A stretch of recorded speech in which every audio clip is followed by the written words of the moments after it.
Lagyan na natin yung sitaw. Sitaw bata. Sabay na natin yung talong. Yan.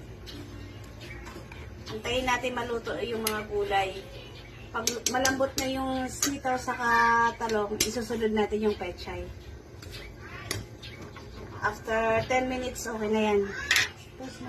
Malambot na yung natin, sitaw saka talong, isunod natin tong pechay. Charan! Ang dami ng pechay. Mas masarap, maraming gulay. Hindi na makita yung laman. Puro pechay na siya.